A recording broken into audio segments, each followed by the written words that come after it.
I just finished a coaching session, and I felt compelled to come on here and record this podcast for guys who beat themselves up.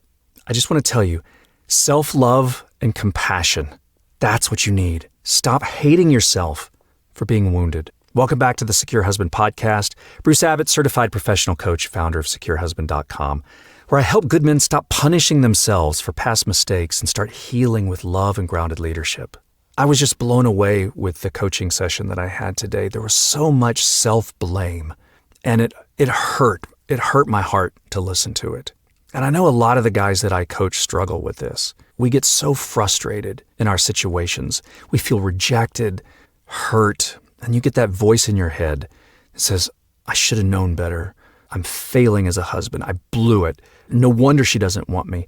That voice that you say to yourself, what you're doing is you're kicking yourself while you're already down. And I know we're venting frustration, but that voice isn't helping. If you're thinking, if I'm hard on myself, I'll stop messing up again. And I hear you, man. I have been there. And I can say this without shame or blaming or guilt. I say this with love. The truth is, you don't heal faster by hating yourself for being wounded. You heal when you stop making war against yourself. You heal when you practice self-love and compassion. No, this is not some fluffy, soft idea. It's a radical act of emotional strength because we're hurting. And self-blame is a trauma response.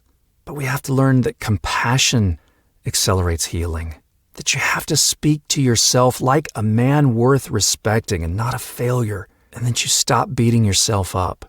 And I know why we do it. We think that, it's going to make me a better man.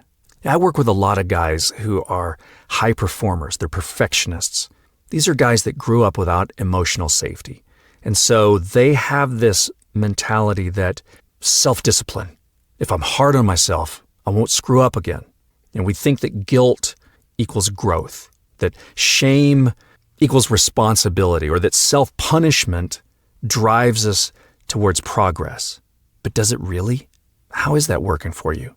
Think about this for a minute. Has beating yourself up ever made you stronger? Has shaming yourself ever made you kinder to yourself and others? Guilt, has it ever made you feel more confident in the long run? Or has all that left you stuck in a loop of overthinking, overcompensating, withdrawing, staying afraid of making mistakes, anger, people-pleasing, victim mentality? See, beating yourself up doesn't make you more accountable. It makes you more afraid of your own humanity. It makes you less self-compassionate. It makes you live subconsciously in fear. And that fear keeps you disconnected from your wife, keeps you disconnected from yourself.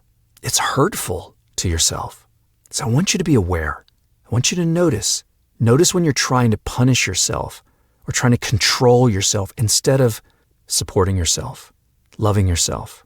How do you speak to yourself when you mess up? Be really honest.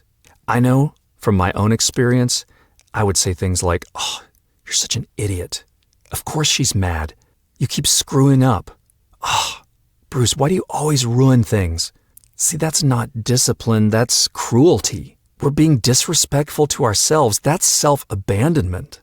But most of the time, that voice didn't start with you. It was modeled to you. It was spoken over you. Somewhere you heard that, and it was internalized by that wounded boy inside of you, that little guy when he was 5, 7, 9. He heard that somewhere, and that little guy held on to that. And he learned that if I beat myself up first, no one else can hurt me. That was survival. But are you still that little child? No, you're a grown man now, and you need a new pattern. You have to pause, soothe your nervous system, take a deep breath.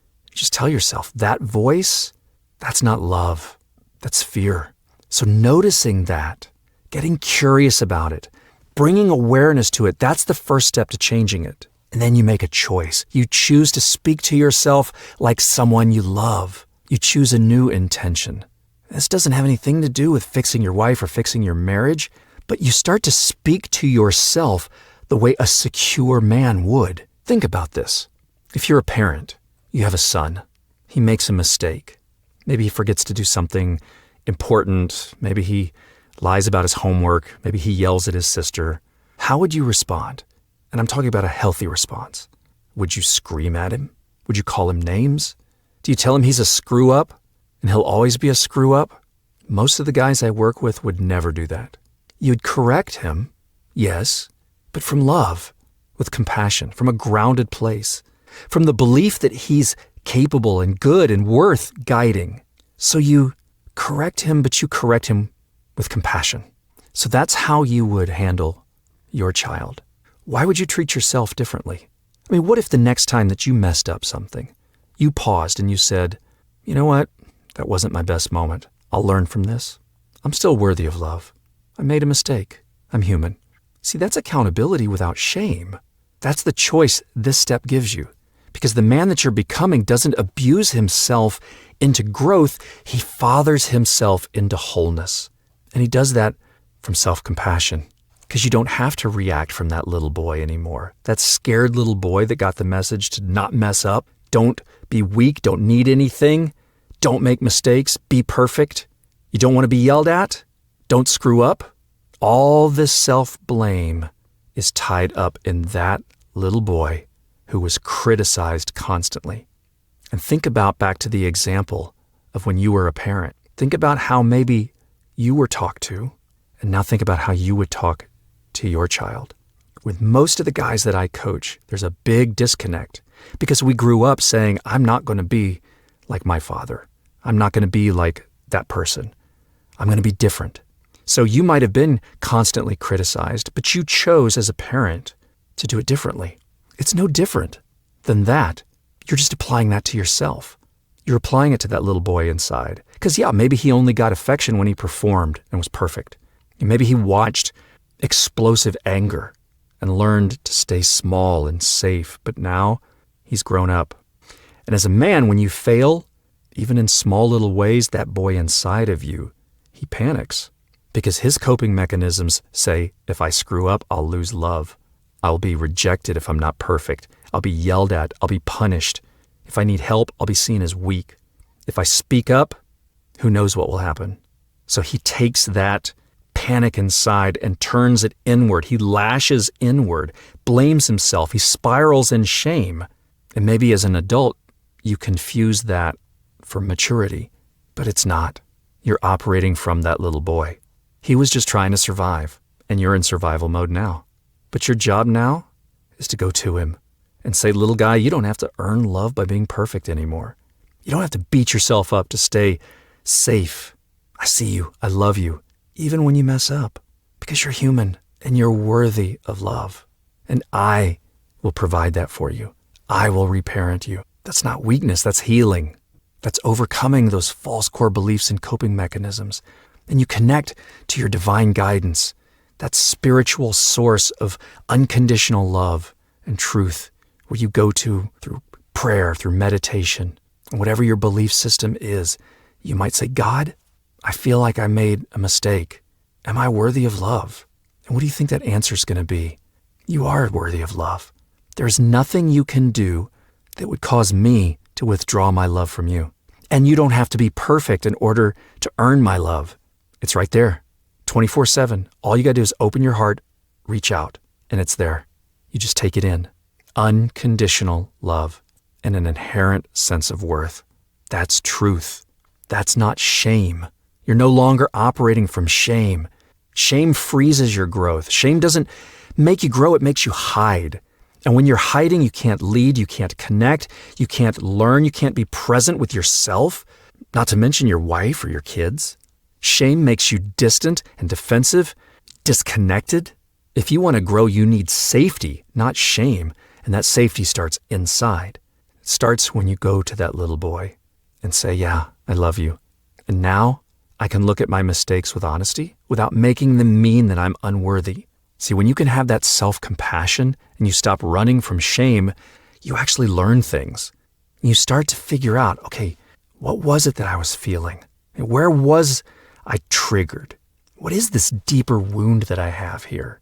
And what would love do next time? You can ask those questions from a place of self-love and self-worth. And that's growth. That's how you start to lead yourself emotionally. And that allows you to lead others. You're now taking loving responsibility for yourself, real accountability, but not from fear, not from shame or self-punishment, but from love. So now you take loving responsibility for your actions and your healing. So yeah, you can say, okay, I made a mistake, but you know what? I'm a good man. I can own this. Make amends if I need to, but I can keep becoming the man I respect. Notice that's not about being perfect. We're human, we make mistakes. But that's maturity. It's not avoiding consequences, it's not being passive. It's just growing, existing from a grounded place and not a self-hating one. And when you stop beating yourself up, you start correcting with clarity and calm. You can respond instead of react. You start showing up in your marriage and in your family with calm presence, real strength. You can be consistent. But the important thing is you love yourself through the mistakes. And it allows you to become more secure to where you can say, you know what? I am not my mistakes. I am not the wound. I'm the one who's healing it. And you don't fall into self-pity. You're not ignoring your challenges and your issues, but you stop adding to the pain by judging yourself for it. You hold yourself with honesty and authenticity and compassion, and you learn and you grow, you move forward, not for anyone else's approval. It's because you love who you're becoming. You're honoring the journey. You're building trust with yourself again, and you're doing it from love and not shame. You're not beating yourself up because you don't need to beat yourself up to grow. You don't need to shame yourself to become a better man. The more you attack yourself, the less safe you become, and the harder it is to heal. But when you choose self-love, grounded, fathering, compassionate self-love, you start to lead yourself. And that leadership leads to emotional strength and compassion. That's the man your marriage needs. That's the man your inner boy needs. That's the man that you as a grown man need. You're not your past. You're not your pain. You're not your performance. You're a man in the process of healing, and that's okay. But you gotta stop beating yourself up. Hey, I hope this podcast was helpful for you. Hit that subscribe button for more episodes. Share this podcast with someone who you think may need to hear this. And if you need help getting unstuck, visit securehusband.com, set up a free 30-minute consultation with me, and give this podcast a review. I'd appreciate it. I'll see you again on the next Secure Husband podcast. Thanks for listening.